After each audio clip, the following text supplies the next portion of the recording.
Welcome to AstroEnergy with astrologer angel Shelley Overton.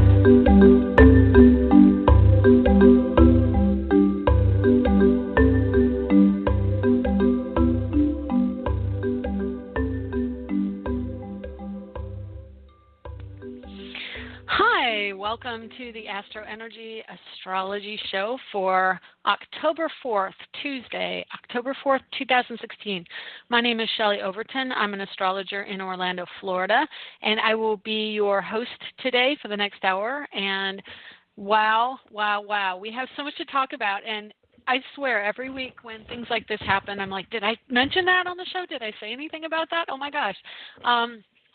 So what's going on? Like, I'm in Orlando, Florida, so of course I'm going to be having a hurricane come up the coast not far from where I'm at. So my week has changed. I was going to I have so many things I'm working on right now. I've got a partnership project I'm working on. I'm finishing up my book. I've got it at the editors, so I'm very excited about that. And I've got numerous videos to post, and I have so much work to do, but instead, I'm going to be getting all the loose yard waste in a place that's under control. I have to batten down my trash bins. I have to get stuff off my porch. I have to make sure that my artwork is secure and everything inside the house is going to be safe, because I'm probably going to not be sticking around here. I'll probably go to my parents. So, yeah, they're a little bit further in, not too far. They're only about 8 miles away. But yeah, it's going to be crazy out there. It's supposed to be up to 70-mile-an-hour winds, sustained winds, and so it's not going to be pretty. But anyway, so looking at the chart, we've got, and this is like exclamation points, Mercury is in conjunct Uranus. Okay, Mercury at 25 degrees Virgo.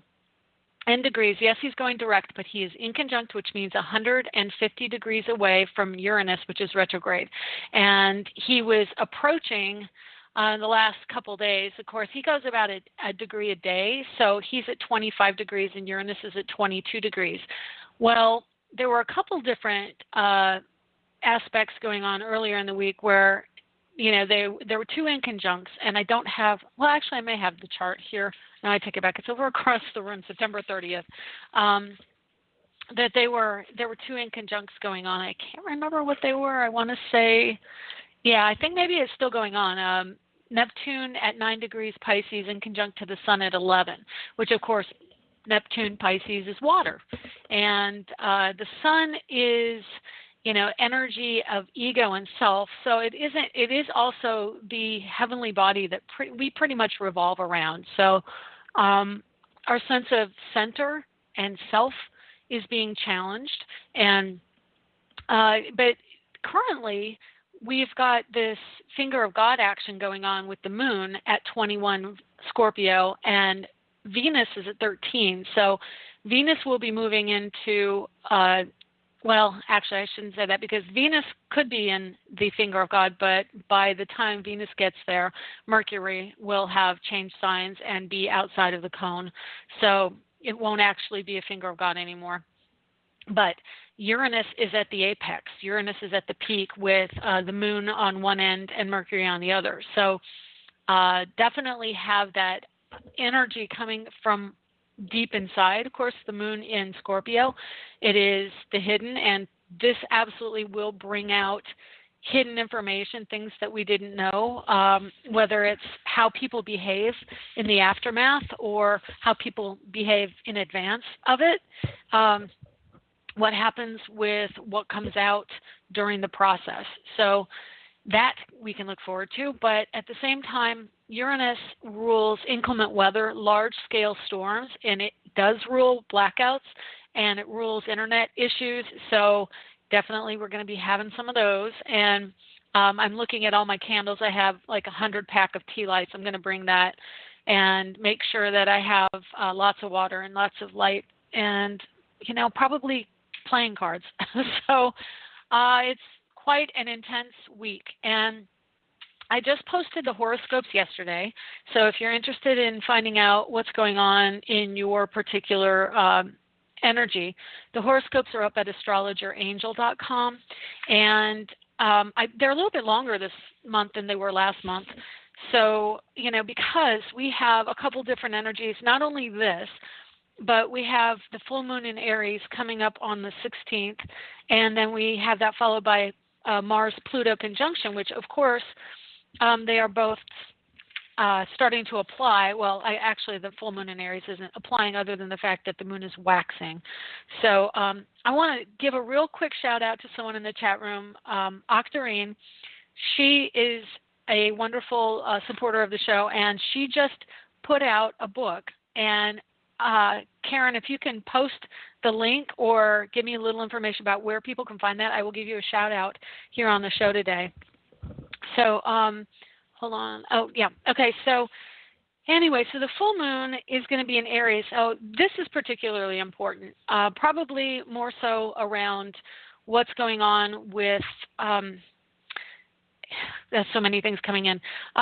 It has to do with, because it's Aries, it has to do with the police and emergency workers. So obviously it's coming up on the 16th, which is in 2 weeks. So there's probably going to be a lot of emergency workers that are associated with this hurricane and what's going on this week, because the full moon is literally conjunct within 1 degree the Uranus in Aries energy.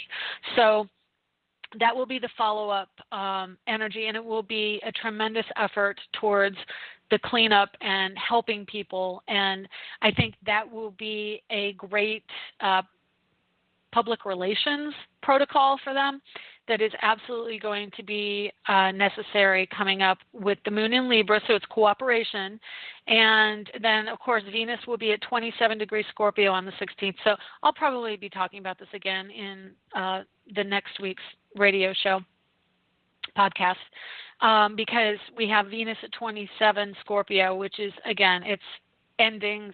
This is a tremendous wave of people who are transitioning probably, or there will be other things going on in the world that will arise around that, because Venus, it's women energy, and it's the emotional feminine energy in Scorpio, which is death and rebirth, but at late degrees can definitely be a trigger of a transition energy, especially as it moves into Sagittarius, which is transitions and expansion and spiritual awareness. So we have the moon next to Uranus, and so it's lighting up. So think about it, the full moon, so the full moon's right up there in the sky, lighting up for us, lighting up our world, adding this intense culmination energy and brightness to that part of the sky. And Uranus is already there. Uranus rules, again, electronics, communication, internet, mass media, humanitarianism, invention, inventiveness. I definitely see that can increase inventiveness, and the sales of something that's being invented.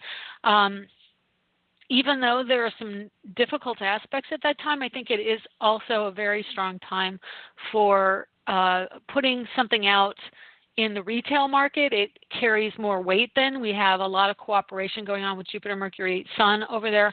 Anyway, I can go on and on about that, and I don't want to get onto that because we're going to be doing that probably next week. So I'll keep it around because I'll finish it off next week. And then Pluto-Mars is conjunct on the 19th, and that's an intense day because on that very day we have in conjunct with the moon in Gemini. So again, there's going to be something, anytime you have a Mercury energy, and Gemini is ruled by Mercury, and friction aspects, especially Pluto-Mars, intense. I'm going to touch on it now. So Pluto is major life change in Capricorn around structures and systems.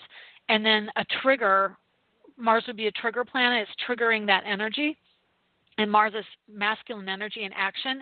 And it's about trying to control. I mean, this is very much, and I don't want to alienate anyone because I value all of my listeners, but it is probably the quintessential patriarchal energy coming to fruition or being challenged by the collective thought processes of the moon, with moon in Gemini. So it's going to be a really interesting time. There's an inconjunct with that energy, so it's going to be friction, major friction. And of course, Mercury rules broadcasting and dissemination of information in journalism, so there's probably going to be a very strong emotional kickback around something. I wouldn't be surprised if it deals with the election, because Pluto rules elections and law, legalities, and then Capricorn is the government. So the 19th, very strong day, because also we have the approach within a couple days of Sun going into Scorpio.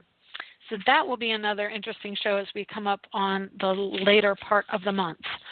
So anyway, we haven't even gotten to today's chart, so that's another thing. And I want to point out that my friend Karen in the chat room posted a link to her new book, which is called Hong Kong House Cookbook, which I looked it up on Amazon. It is on Amazon. The link is in the chat room.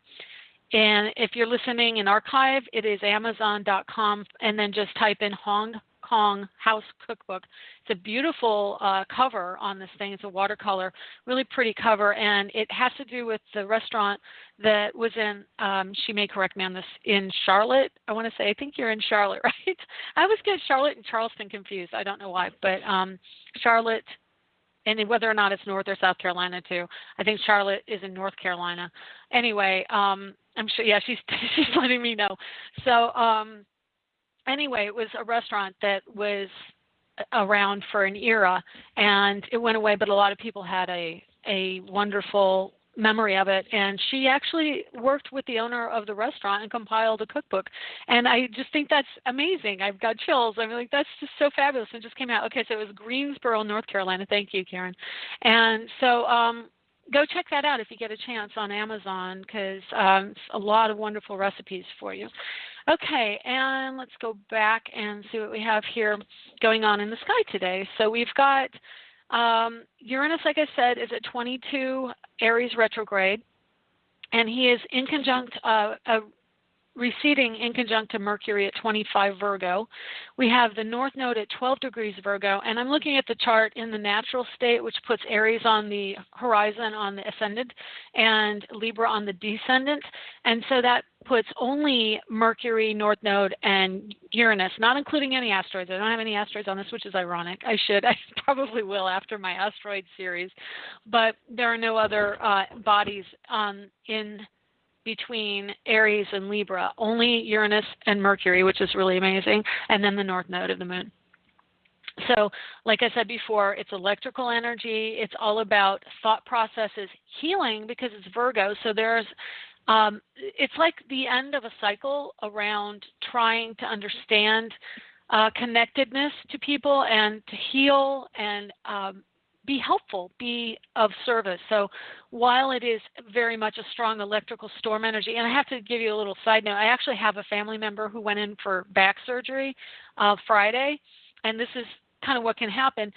It had to do with the spine, which is also this energy along with Capricorn, and they left, or there was some kind of screw. She had a rod put in her back, and there was a screw that was touching the nerve, so she was having numbness in one of her hands, so they had to go back in and operate again. And I can't remember, I don't remember if Mercury, I think Mercury went direct last week, so I'm not sure when she actually had the surgery, but yeah, Uranus retrograde in the spine connection along with Mars in Capricorn.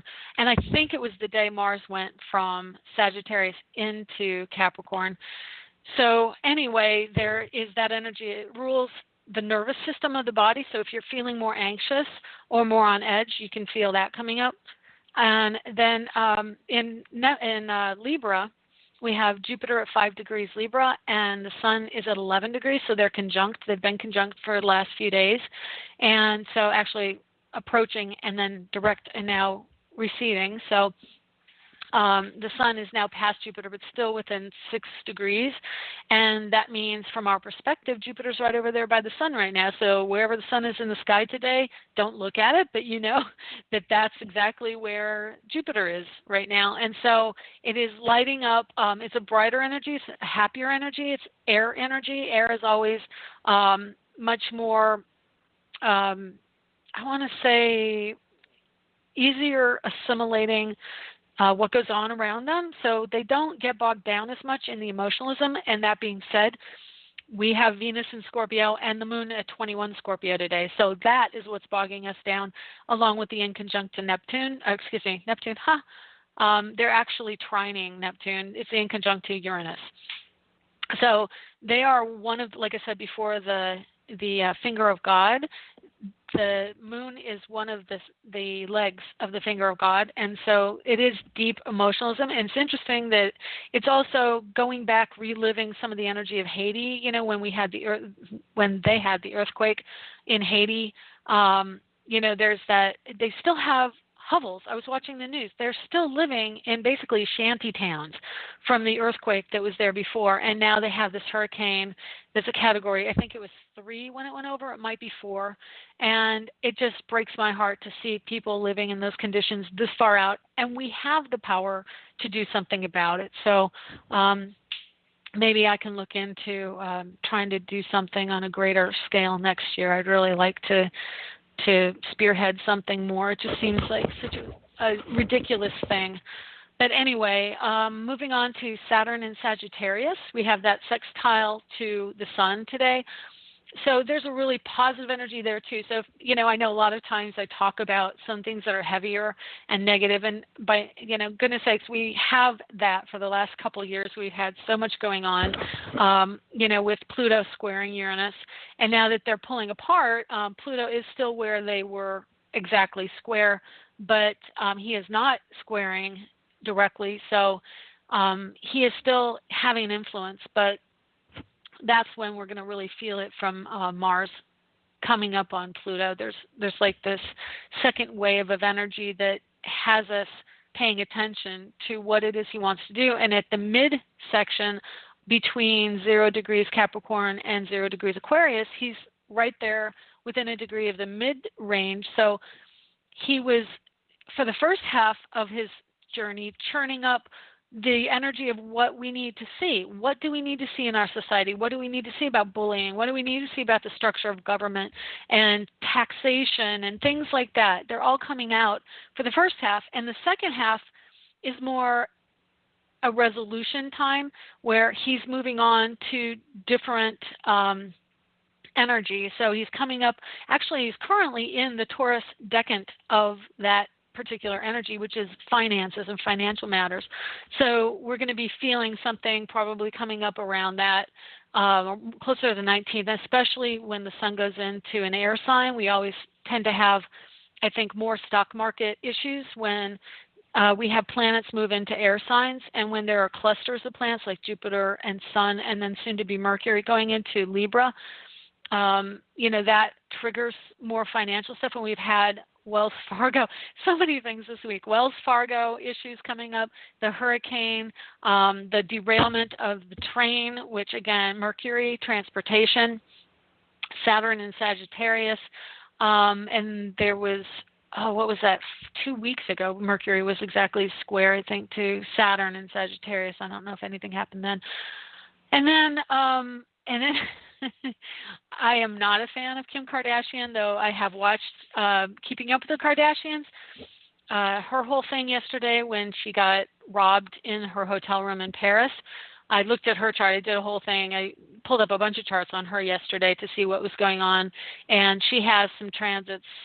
You know, the Jupiter in Libra, it's goods that are of beauty and about money. Venus is the ruler of that. She is, I want to say she has a strong Pisces in her chart, or she has Pisces in the house of marriage. There's some Pisces energy. I can't remember directly what it was, but definitely Neptune energy going on for her, Saturn square Neptune. Neptune is that valuation of things, and what the heck? Something just popped up. Oh, okay. Some weird anomaly on my browser window just popped up with the weather. Okay. Anyway, so yeah, there is some definite strong energy with her, with all these transits going on. Jupiter in conjunct Neptune is going to be what we would look for goods being stolen or something happening there, along with if she had any late degree Scorpio energy squaring Leo, I would look at, because that would be something more along those lines. And then Saturn and Sagittarius, if it negatively aspects, in other words, squaring other energies, could definitely bring that out. And because it has to do with being in the public eye, there's some energy around her midheaven. And anyway, I haven't looked at it for a day, and so many things going on in my mind, as you can imagine. I don't remember specifically, but I can tell you just looking at the transits right now, definitely the moon in Scorpio would have something to do with it. And then possessions, so it would be something along the lines of Scorpio for joint possessions. It was a ring her husband gave her. And then, of course, Jupiter, Sun in conjunct Neptune also has some energy with that. So there's just a lot going on. Coming up, like I said, we've got the full moon in Aries, which, again, will be a strong energy around police activity because of the right before the full moon, we have the moon touching off the conjunction of Mars, Pluto, or the approaching conjunction. So on that day, they're within 3 degrees. Mars and Pluto are within 3 degrees on the full moon. So that's going to be a pretty big energy with, the cluster of planets, Mars, Pluto, and then Uranus, Moon coming up on the full moon in difficult aspects. So expect more energy around that on the 16th, and that does potentially mean more gun fights or gun arguments and, shootings, things like that, unfortunately. But it's all part, as an astrologer, nothing stays static. Everything is constantly transiting, and, you're going to go through these things until they resolve by transit, go over the points, and we learn what we need to learn from them. And so I think definitely we are going to be shifting how we look at things as Pluto gets closer and closer to Aquarius. And that was a great segue, because I wanted to talk a little about that before we get to Ceres. And that is, I got yesterday, I was thinking about this Aquarius Uranus energy, and I've been listening to a couple videos on that. There's some channelers, which Uranus rules channeling, and they were just talking, this one in particular, it's a lady named Jamie Butler, and she has a show called Graceful Insights, which is really awesome. She has this lovely British lady that she channels, and she talks about different things going on and how people integrate stuff, and it just reminded me that the energy of Uranus and Aquarius, and that energy, because Uranus rules Aquarius, is really coming into our crosshairs now as Pluto moves into the second half of Capricorn, and we start to feel some of the vibration of the approaching Pluto and Aquarius energy as we get closer to 2020 and then 2023 when Pluto actually goes into Aquarius. It's going to be increasing, and as it increases, and the children who are born with the Neptune-Uranus energy in Aquarius, which is around basically get your tongue under control, millennials, we're feeling the energy. They're bringing that energy to our society, and now they are 18. They're going out into the world. They're going to college. They're going into jobs, and they're bringing it out. And we are also raising our vibration collectively as we move closer to this Aquarian energy. It is a higher vibration. It's air energy. It's very fast energy. And so I wrote down some thoughts on it real quick that I wanted to share with you, so that the vibrations are happening, which are creating a feeling around information and knowledge that makes it clear. It is as if all truth is being revealed at the same time, and discernment or emotional and mental blocks to it have fallen away. So it's like we're trying to see which color is the brightest in a painting where all colors are bright. Nothing fades out to the background, and it all comes up for our attention. And that I was writing that, and I was trying to get the feeling into words. So what it feels like to me is that suddenly we are much more conscious of things that we never paid attention to before. And so that makes the prioritization of it, the ability to distinguish what is a priority and what isn't more difficult, because all of the energy that was maybe recessed and in the background, like, oh, I don't think much about this, I don't think much about religion, or I don't think about politics, or I don't think about gun fights or anything, like, gun battles. All these things, all these issues that are coming out into our awareness, and even more so, like, what am I doing with my life? How am I interacting with my family? All these issues that are triggered by Jupiter and Neptune, or Jupiter in Libra and Neptune in Pisces, they're coming out, and we're not necessarily, we haven't experienced this level of vibration, this level of heightened awareness of all these things. And so it's kind of like now our heads are spinning and we don't know which way to look, which is basically like living life as an Aquarius or someone who has strong Aquarius. So the millennials came in with these energies strong in their chart. I always remember a lady in, I think it was Babies R Us or Toys R Us, they had a Babies R Us too, who told me that my son was very alert. And he was very alert. He picked up everything. His eyes were wide and they were darting, and this is the energy of these children now. So we're going to be living in that environment, and it is a very strong energy around us, and it comes at us from every direction. That's what Aquarius does. It's the radio tower sign. So we are having to vibrate at that level, and we're just moving closer and closer to this energy. So we are seeing this shift, and if you feel like you're nervous or you're anxious or you never were before and now you are starting to pick up the edges of this energy, the vibration that is asking us all to start getting into alignment with that and step into that awareness. So when I see the negative stuff in the world that's going on, I know that that's coming out because those things were hidden before. That all was not part of our world. And the quadrant of the zodiac that goes between Virgo and Capricorn, which is a little more than a quadrant, it's actually a third of the zodiac, but especially like Virgo, and then, not that Libra's not important, but Scorpio, Sagittarius, and Capricorn, that quadrant that we've been living with Pluto transiting for the last, like 45 years even, that energy is starting to break down, and we're starting to see things like, because especially the Scorpio, like the 1980s children who had Pluto and Scorpio, it was kind of dark and hidden. And then we got into the Pluto and Sagittarius generation, which is the 90s and into the millennium, and we had all these children who were like, no, they're just telling it like it is. And then we get into the Capricorn generation, and my son has some Capricorn energy in his 12th house. And the people just before the turn of the century, the turn of the millennium, had that Pluto and Capricorn in their charts, or actually Neptune in that area. And they're feeling that they want some stability, and that's that generation, the late 90s, late 90s children are more inclined to want that certain amount of stability, and then the freedom that Pluto and Capricorn, freedom from the Pluto and Sagittarius times moving into the stability of the Pluto and Capricorn. So anyway, I'm digressing. Anyway, so much I want to say because so much is going on in the world. So anyway, go check out my website. I write about a lot of the things that I end up fixating on, focusing on, which I consider to be channeling.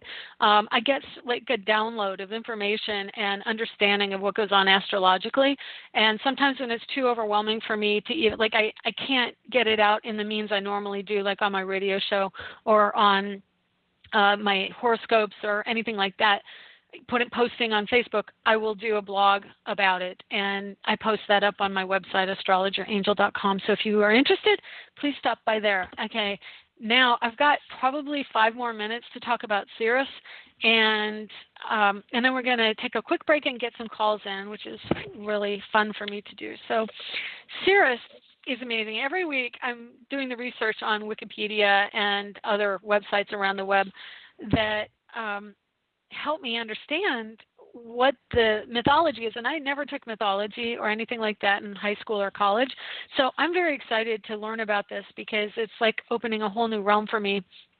And I want to also preface it by saying, I have a natural interest in, I guess the new word, and I really love this word for the idea, is esoterica, of things that are not necessarily of the material world, but much more about the energy around us and things we can't see.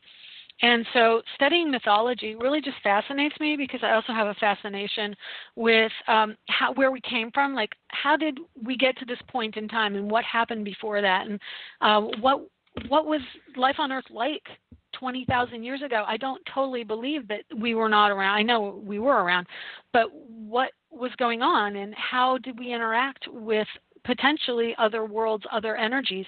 And so mythology kind of bridges some of that unknown, but it also creates a lot of questions. And so I'm just going to get into Ceres.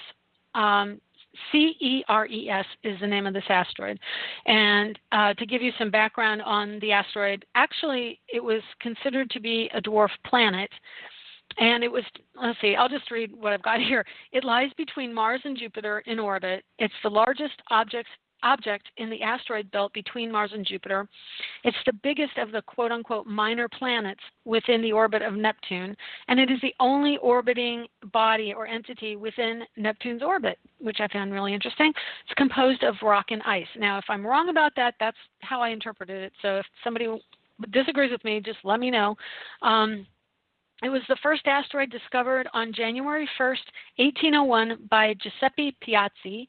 Originally, it was a planet. It was reclassified in the 1850s on when they discovered there were other similar quote-unquote objects. And so a lot of asteroids in the asteroid belt basically is what happened. So then it was reclassified as an asteroid. But or it may have been a dwarf planet then. I think it was asteroid.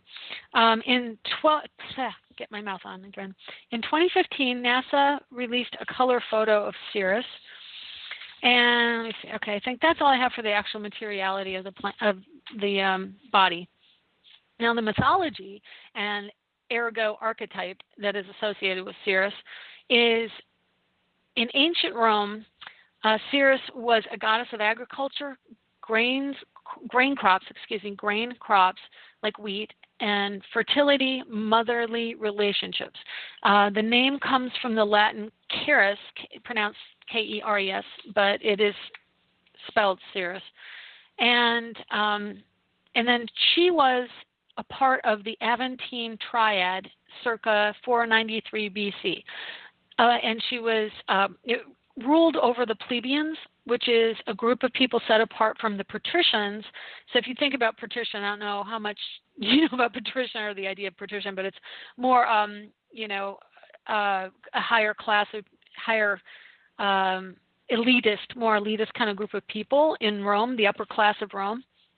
And currently, I just want to add that I think the term, when you call someone a plebe or plebeian, it's kind of more derogatory towards them, meaning not really educated or refined in current day standards. So I'm trying to explain this because it's kind of complex, but it's interesting. So back in the Roman times, back at the time of the Aventine Triad, Ceres pretty much, according to what I read, was not really recognized, or there wasn't any visual imagery of Ceres before then. And so after that time of 493 BC, then she became more of a figure. And so the fuzzy part is that she's part of a triad of, I believe, gods and goddesses that ruled over the plebeian people in Rome. And because it was a class kind of thing, then that became a whole part of their culture.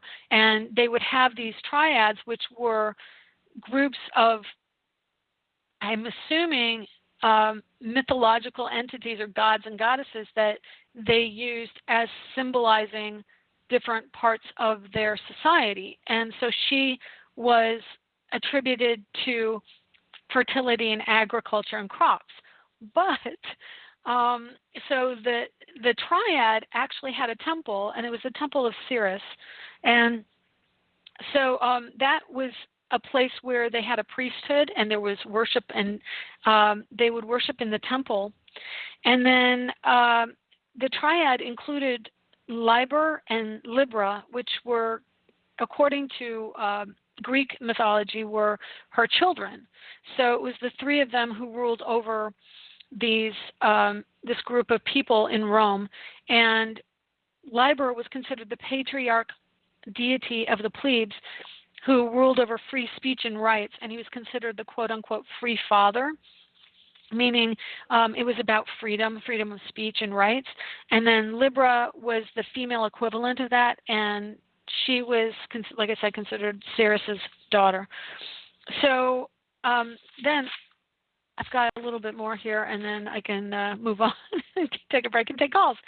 But Ceres was credited with the discovery of spelt wheat, yoking oxen, and plowing and sowing, also protection and nourishing of young seed, both in agriculture and animals, and that she was considered to have given agriculture to mankind. So I guess I'm inferring by the idea that she was a goddess that there was a connection, spiritual connection to the energy of like a feminine energy, that whenever there were issues around this, she was the energy that they pulled through. So I think that back then, maybe there was more of a spiritual connectedness to many different gods, which is, I think, where Christianity came in and said, no, there aren't all these different gods and goddesses, there's just one God. And then they have saints. So the saints are below the one God, but it's a really interesting concept that probably I can talk about another time. But anyway, it said that before they recognized her as this goddess of agriculture, that man was said to have subsisted on acorns and wandered without settlement or laws, and that she had the power to fertilize, multiply, and fructify plant and animal seed, quote unquote. Laws and rights were associated with the agricultural cycle, and there was offering of sows, which are, large pigs, maybe it's the gender. I honestly don't know if a sow is a specific gender of pig. In January, where they would offer these pigs. And then there was a main festival held mid to late April, and it was called the Cerealia Festival. And it included a circus, horse race, and theatrical theater events that began near the temple. And then her name comes from to satiate or to feed, and the Latin for her name is to bring forth and produce. So in the Roman era, Ceres was synonymous with grain and bread, and believe it or not, if you don't think about it, cereal is from that term. So Ceres is part of the name of cereal, which we still use today, obviously. And in the Roman bridal procession, they had a wooden torch, which was Ceres's torch to light the way, symbolizing, yes, of course, fertility. And then they also would sacrifice a sow at the wedding ceremony as, giving to Ceres. And she was a patron and protector of plebeian laws. So the rituals around her, and this is one, I'm getting down to last two concepts here. Rituals were around the Mundus Cerealis, an underground hemispherical pit or vault in Rome, and it would be sealed. And it was considered, Mundus Cerealis is basically relates to the world of Ceres, and so agriculture and protection of fertility and things like that. So 3 times they gave dates, and you might want to write these down. These are really amazing.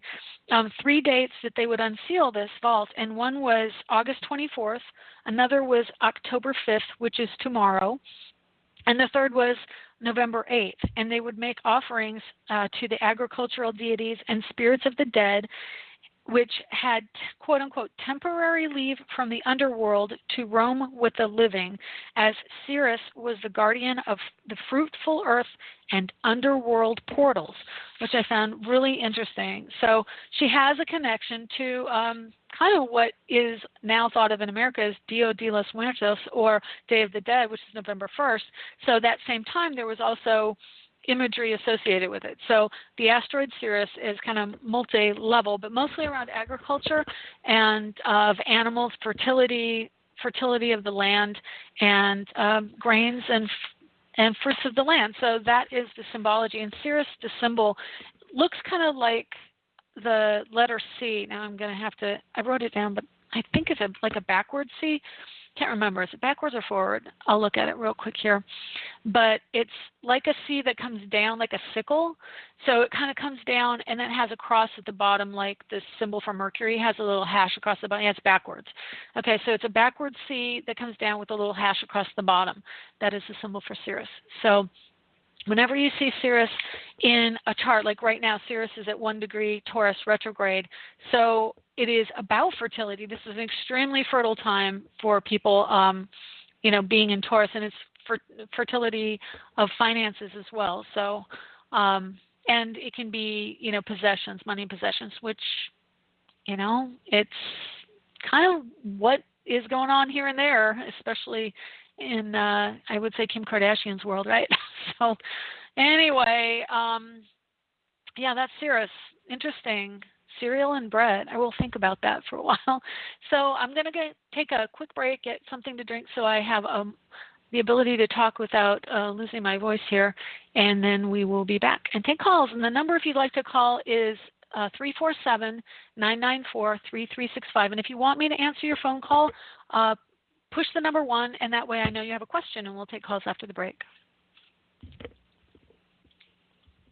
Well, that is if my computer will help me. In these days of stress, running around, responsibilities, we all need a little place to go to make it all better. Is that place sports, football, or maybe you like to garden, paint, or just listen to music? Wherever your happy place is, you can find a shirt or mug to reflect that happy place. At myhappyplace.rocks, we have a variety of lifestyle products, including iPhone cases, pajamas, and pet items, all with beautiful, colorful designs, which help us go to our happy place. Stop by on the web for great gift ideas for others and yourself. myhappyplace.rocks. Lenny Pickett appears courtesy of Random Act Records. Check them out at randomactrecords.com.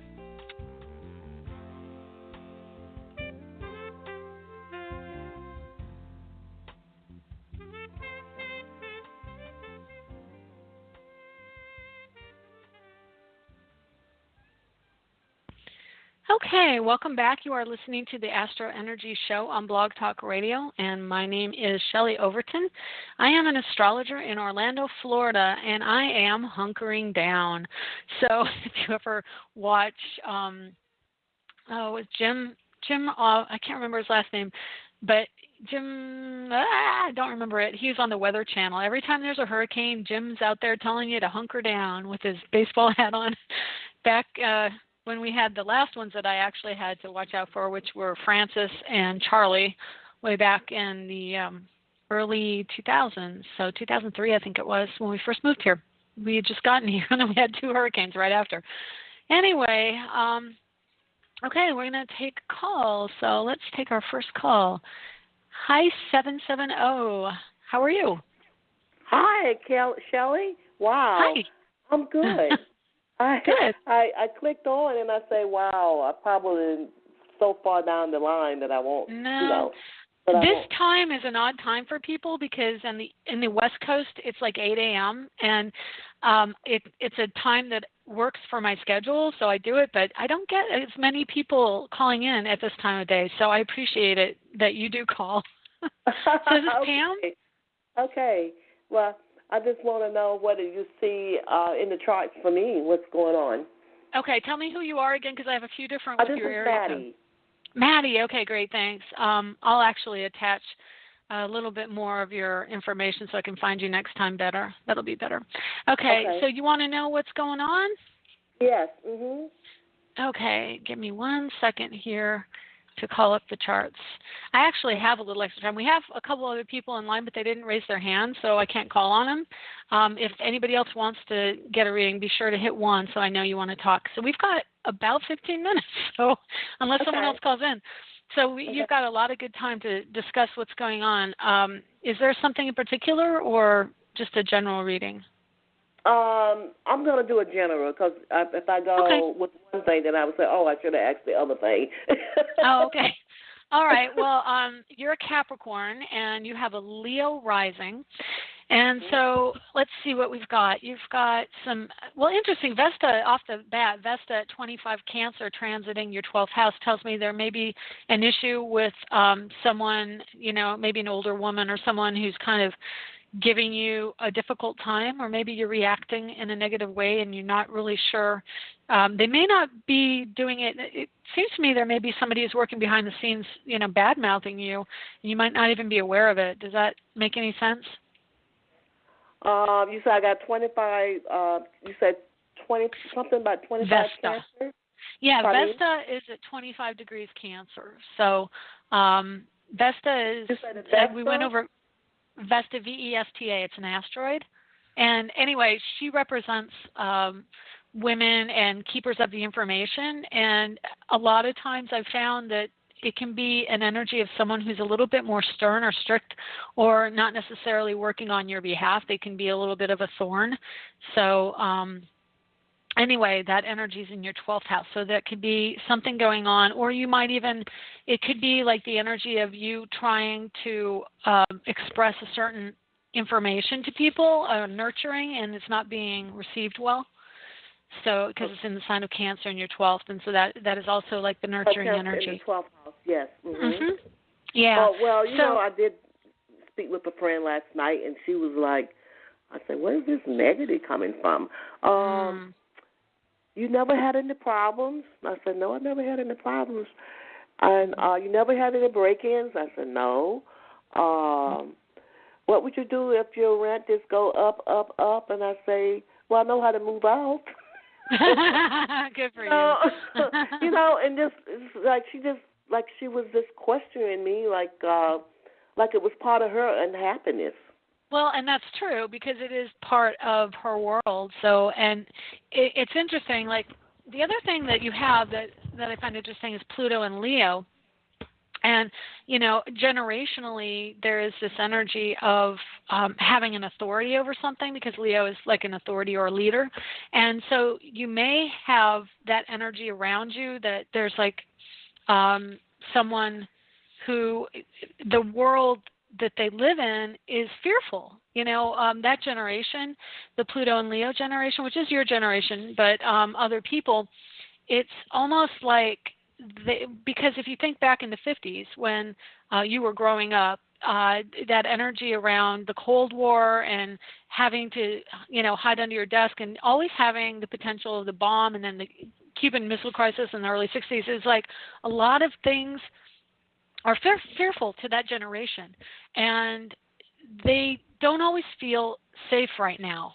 So you could be feeling some of that in your environment. People around you who are probably closer to your age range don't always feel really stable and steady. And, wow. So that could be just feeding on, like what's going on with all the news right now, maybe feeding on her psyche. Maybe it could be feeding on her psyche. And she's a little disgruntled anyway. Oh, well, that's a shame. Yeah, she's one of those people anyway. And she lives in Florida, and she's just up at the wall, and whenever I picked up, I kind of know when she talks that way, something is going on that she's not happy with. Something is going on with she and her husband that she's not happy or whatever. But she doesn't have that ability to, organize it in her world and understand it in the way she needs to, probably. Maybe, yes. Yeah. But she's a very disgruntled person, no doubt about it. Yeah. Well, yeah, you've got to be careful only because you have a very nurturing disposition, like you have Saturn and Cancer in the 12th house as well, which means that you're kind of like a natural mother to people, and you attract through empathy that those people who need nurturing, who want someone whose shoulder to cry on. And God, that is so true. You attract that. Yeah.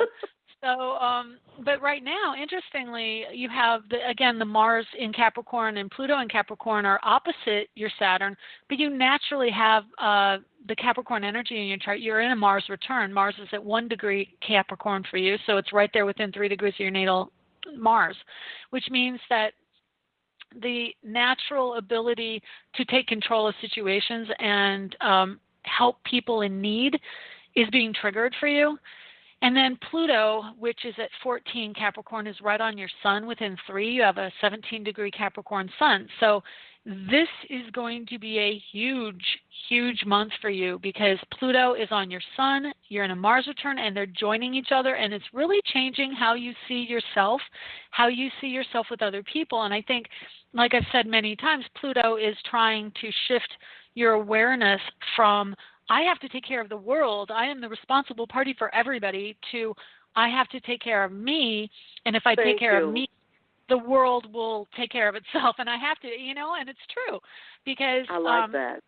Yeah, this is interesting in your chart because you also have Neptune in Libra, which is the energy of helping others in a sense of like social work. And you have Chiron at 3 Libra and Neptune at 6 Libra. So they're very close to each other. And really having this ability to empathize with other people and express that empathy seems to have been your deepest wounding, your Chiron wounding, which again is the wounded healer. It's the place in your life that you felt like you haven't really been understood necessarily. And Jupiter is triggering that for you right now as well. And so, and interestingly, Mercury is right on your Jupiter. You have natural natal Jupiter at 27 Virgo, and Mercury is at 25 Virgo. So that's being triggered also. So your chart is showing me a lot of strong energy around standing up for yourself, not taking things on that aren't yours, and how it affects your health. That's a key thing.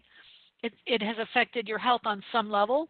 And if you can find the place where you felt like, I have to take care of this, this is my job, which is the Capricorn martyred point of view sometimes, that's where the change can take place. And definitely Pluto is having you experience the reflection of where you feel you've needed to always be the one everyone comes to. But this is a very strong time of, I don't have to do that, especially with Jupiter in Libra. So Jupiter is at 5 Libra, and he's going to be approaching a square to Pluto. That's really big. That's huge, huge, huge. And what it is taking ownership of your life and letting others take ownership of theirs. And really, as much as you can, heal the wound of your Neptune. And your Neptune really does care about people and want to do something for their good. But what you can do for people is you can give them an education. You can actually train them and teach them in ways that they can take care of themselves because you have Mars in Capricorn. You're very good with that. Okay. So, all right.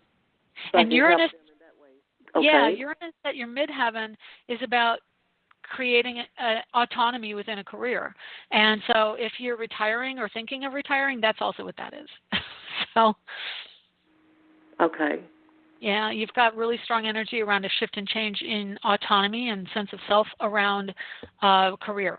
And it literally is 1 degree off your midheaven. It already went into your house of career. So I would say if you're thinking of, retiring and doing something for yourself, that's that energy. Okay? That's exactly what's been on my mind, yes. Yeah. So well, I will tell it's amazing that you said that because on Saturday I was talking with a friend. Again, it was gloom and doom, and I just got a little like, I'm tired of it, and I gotta go. I'll talk with you later. I gotta run. Bye. And I just didn't want to sit and just listen to, because it's a repeat of the same stuff over and over, and I I got to stay away from that. But she called me back Monday and said. Sunday and said that, this, that, or the other, and she wants to stick with me. She said, I want to stick with you. And I thought, did I have that kind of effect on you? Yep. Wow, well. Are you telling me I do? Are you telling me I have that kind of effect on me? Oh, I thought you were saying that to her. I said that to her. Oh, okay. Oh, no, not you. I don't know you. On the radio. That's funny. No, well, I think you're definitely in alignment. The end of the year is going to be really big for you because Uranus goes direct, and Right now, what he did was he went across your midheaven, and you're like, I got to get out of here. And then he retrograded, and now he's coming back across your midheaven, going back towards your ninth house. And that means, thinking about getting things in order and where you want to live, maybe where you want to travel to, and, getting everything in order. And then when he goes direct, it will be literally like the 28th of December. So the new year for you will be a new life and a new way of looking at career. And that will be the time to change in your chart if you're looking to align it. Okay? Oh, yes, I am looking. To make changes, most definitely. Okay, great. Well, I've got a few people online now that I need to get to before the end of the show, and I thank you so much for the call. Thank you. You're welcome. My pleasure. Call back and let us know how it goes. That was enlightenment, definitely. Oh, helped me wonderful. see things the way. It just confirmed what I'm thinking, pretty much. Yes, lovely. Good deal. You're welcome. Take care. Bye. Bye-bye. Okay, let's take one more call. I actually have time. I'm going to try and fit two in. Hi, this is Shelley, 651. How are you? Hi, this is Linda. Hi, Linda. What can I do for you today? I'm connecting in with that low mood. So maybe you could recap on what's happening in my chart right now. Sure. Let's see here. Let's get you going. Whoops, I accidentally hit the wrong button. There we go. Make sure I've got everything accurate. Oh, yeah. How was your birthday? Was it good? My birthday was good. Everything around it, not so good. But my birthday was quiet, peaceful. I was happy. I was in a good place. Right. Okay. Well, let's see what's coming up. So I'm going to just give you a quick hit on a couple of the things going on for this month, which is the full moon, which is going to be Uranus, and that is getting your voice out, but it also centers around money for you. So it's really interesting. It's like coming to the end of a cycle around money and what you're doing to make money. So there could be a shift for you that you want to do something that actually is more proactive around earning money or some type of retail or autonomous endeavor.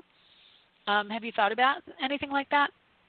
Yeah, I'm trying to, wanting to get my name out for doing coaching and healing work online.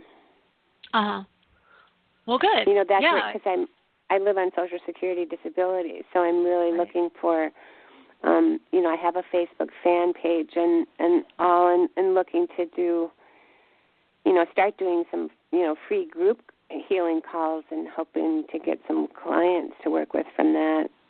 Great. Yeah, definitely. That would be good. You also have the Mars-Pluto conjunction in your 12th house, and it's exactly on your Chiron. You have 15-degree Capricorn Chiron. So that's going to be a really strong time, the 19th of October. Huge for you, I think. It's going to be extremely psychic and also a time of manifesting things that you may have been envisioning. So if you have something, and I would say there probably is a block for you, like some type of psychological block based on the Chiron, like where you felt a wounding in your life. I don't know if it had to do with a father figure, but that is a strong energy around it, the paternalistic energy around Capricorn, or an elderly person. It definitely relates to that. Pardon me? Okay. Yeah, not so good, just troubled childhood with an alcoholic father. Right. So and being in the 12th house, so that's the alcoholic part is the 12th house, which is the Pisces house, the escapist energy. So, he tried to escape. He wasn't a happy person, obviously. And so, that's the strong energy around that. And so it's really kind of like, I would be careful. I don't know if you have anyone masculine, who might be more aggressive in your life, but that week there is more inclination to bring that out in your world based on the planet coming together, the Mars-Pluto joining at that point. So hopefully it does not have anything to do with the person, but you are having to focus on that energy of the wounding. That's what that is about, okay? So that's been coming up.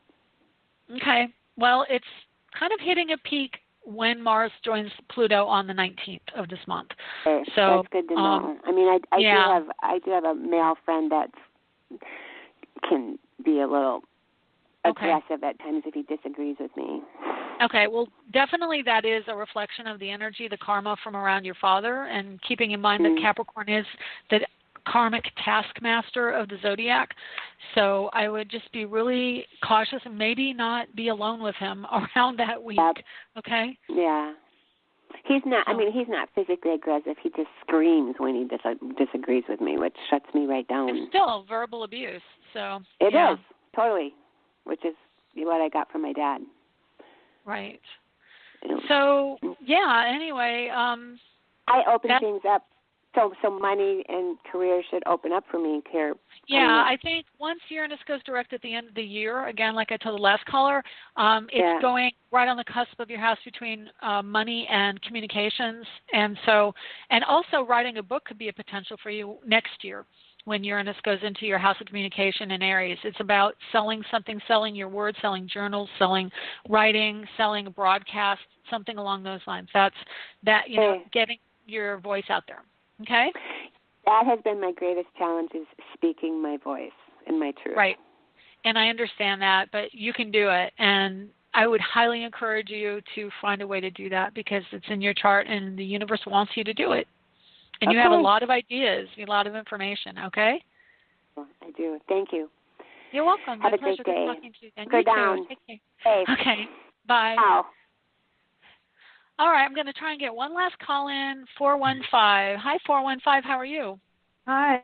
Oh, thank you. I wanted to call in much earlier, but I didn't see your show in, the lineup, so I thought maybe you canceled it. No. Huh. I wonder why. Well, that's interesting. So on Blog Talk, you didn't see me on Blog Talk?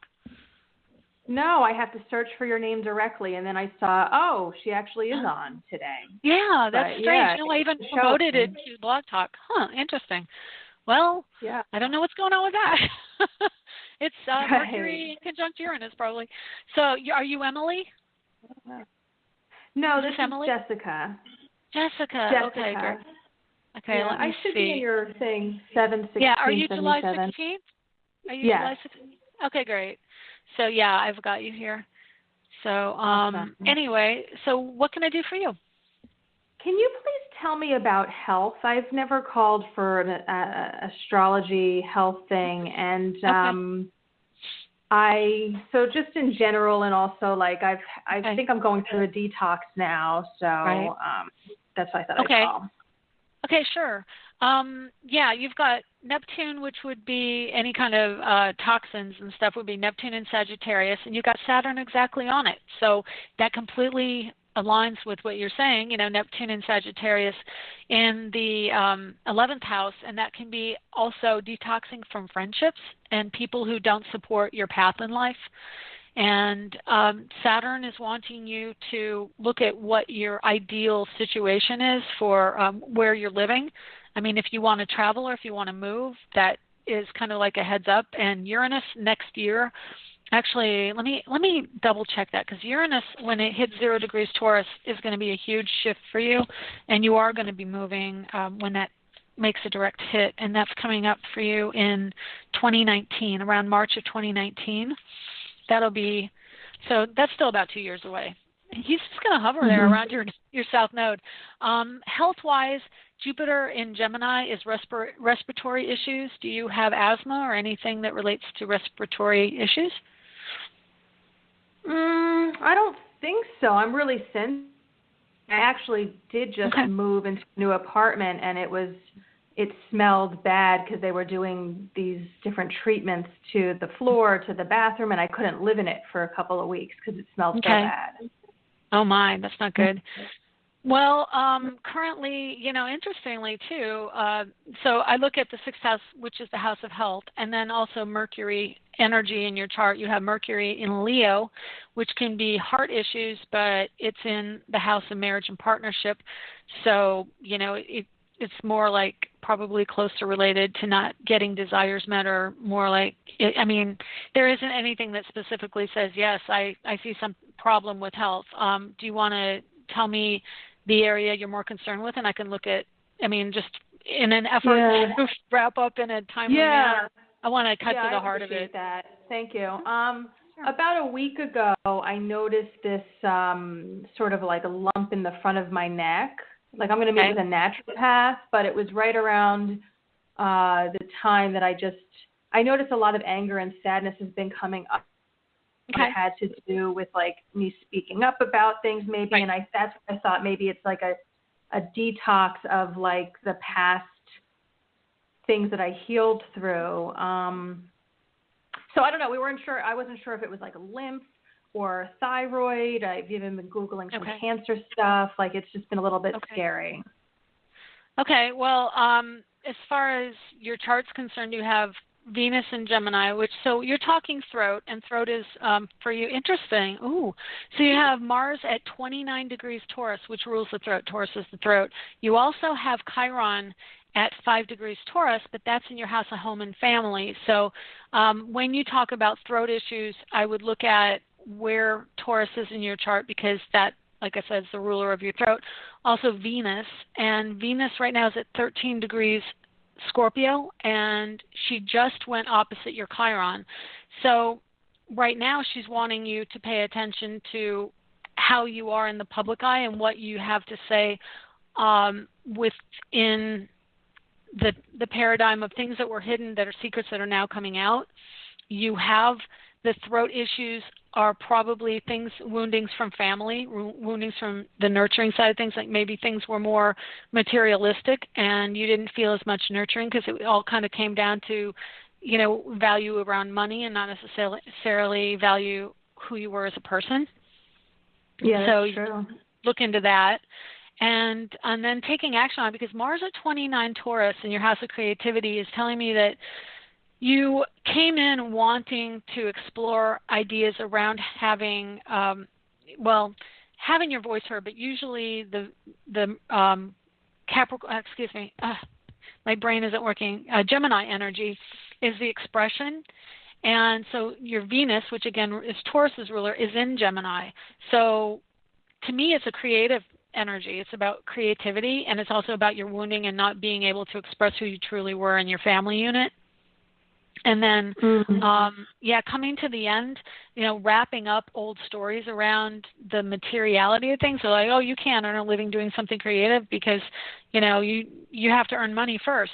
Your Venus in Gemini wants to be creative, and I would venture to say something musical or something. It doesn't mean you have to sing or anything. It could be an instrument, but you have to express yourself through music or maybe a healing modality like Reiki, because Gemini, I always encourage people with strong Gemini or air energy in their chart to look into Reiki. And you have Jupiter and Gemini in your health and healing house, so I would honestly also recommend Reiki for whatever issues you have around your throat. Okay. Let me think what else. Also education. You have education energy. There's some kind of educational thing that you probably could do, either take or teach in your chart around health issues. Right. Okay. So with astrology, do you see, I don't know if this is a possibility with astrology, but do you get to see if there's like any sort of major health issues that somebody might be dealing with, or something that they have to be more conscious of? Yeah, I can see some of that, but it would be something that I'd probably have to do a private reading on, because I have such right now I'm past end of my show, but you can find things. I don't specifically do health and medical astrology. I don't have that kind of lengthy training specifically for it, but in the years that I've studied astrology, I understand which planets and which signs represent different parts of the body. So once we dig further into your chart, like I'm just doing now, like, okay, you have Venus. Venus rules the throat. Venus rules, desires, which can also connect to heart if it were in, say, Leo. But Venus in Gemini is the lungs and the chest area. And then you have Jupiter, which is the lower half of the body, the legs, and Gemini in your house of health, it's transportation and walking. So there could also be some issues, that when your natal Jupiter is triggered, could end up being issues around health of legs and the veins in the legs or the muscles in the legs, things like that, or taking more activity towards physical activity on the lower half of the body, so rollerblading, skiing, things like that. So yes, okay. you can find out if you're looking specifically for health issues in a chart. You can find it out, but I don't do medical per se. I can tell you what I've said now. And when planets trigger your sixth house or Mercury, definitely you can have issues arise. So, the sixth house is ruled by Mercury, Virgo, and Mercury right now is at late degrees Virgo, and it's up in your house of education. And I would say if you have issues, definitely because of the throat, if it's that specific, it's about family or being a child or issues that came up as a child in your family. And then if you have, say, breathing issues or exercise or nervous system issues, it would be more specific to the Gemini energy in your chart, which is the health. So, I can look for things, but generally when I see health things, they're more directly related to the planets that are in your sixth house and the transits that relate to, for you it would be Mercury, and transits that relate to Mercury, the Moon, and Jupiter and Venus. So, yeah, because Gemini, late degree. So I would say for you, even allergies, anything that had to do with respiration, so pneumonia, colds, allergies, things like that. If you have issues around the throat, it could be, definitely a node or a lump. That is a restriction of energy of vocalization and expressing your truth. That being said, with Chiron, the biggest wounding in your life, like I said, is in Taurus around your throat. So what I do is a holistic overview. So I go and say, where are the issues around, like if I'm doing, what do you call it? There's a term for it where you reverse engineer. If I reverse engineer what the cause is based on your symptoms, that's what I would say. And then I can see different health issues. Like right now, you might have some issues around your legs. Definitely, I would say that's a potential. And I would also say watch out for doing activity like tripping, walking and straining or spraining an ankle, because you have Mercury in Virgo, again, the health house, the health energy, squaring Saturn, squaring Sagittarius energy. But you also have Saturn on Neptune in Sagittarius opposing your Venus right now, which is right on the cusp of health. And that Saturn on Neptune in Sagittarius is also feet. So, if there's any foot issues or ankle issues, Uranus retrograde rules ankles. So, that kind of thing. Like I can, if I'm looking for health problems, I could probably find where they would occur if they happen. But, that isn't something that I normally do. If I see something I'm like, it looks like there could be an issue with this, I will bring it up. Right. Okay. So just to confirm, because it kind of sounded like you said the sixth house Mercury something or other, the childhood issue, yes. Speaking up or whatever. Something, was that what you said was coming to a close also? I'm just wondering, I confirmed what I was intuitively. Mars in Taurus is an issue that in this lifetime you were trying to wrap up all the issues around the restriction of so it's restriction that you had from childhood, okay, because it's in your house of children. Oh, so that's my whole life. Okay. And it can also involve you having children. You've got both Venus and Mars in your house of children.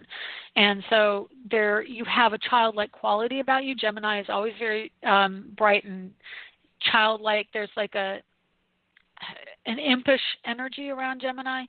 And then Mars is wrapping up that more stern, restrictive, kind of more old school discipline attitude that you might have around children. And it's probably brought in from your upbringing. So, there are issues around that. But Mercury right now is at 25 Virgo, which means that there are issues being wrapped up around health before it goes into Libra. And so it has to do more with intestines. Mercury in Virgo is intestinal and digestive. And when you said that, were you I had so many callers, I'm just like, okay, were you the one who said that you were detoxing? Yeah.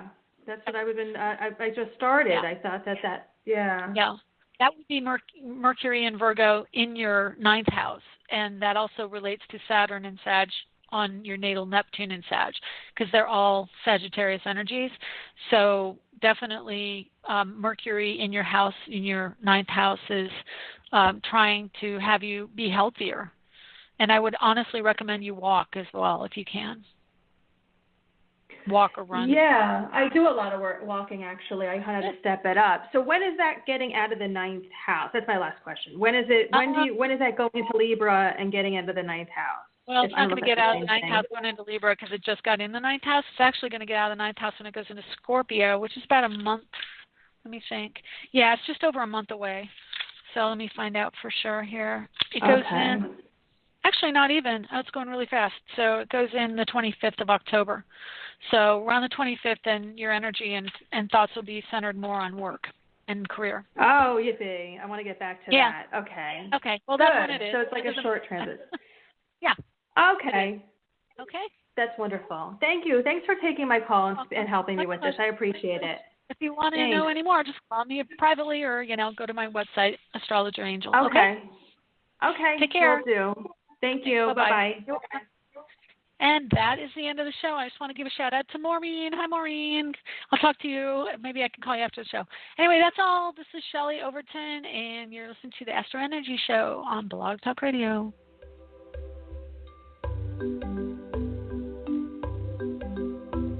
Thanks for stopping by AstroEnergy this week. If you would like to get a hold of Shelley Overton, you can get her at astrologerangel.com, on Facebook at AstroEnergy or Astrologer Angel. The music was provided by Kevin MacLeod at incompetech.com with additional music by Ironwood Rain. Check them out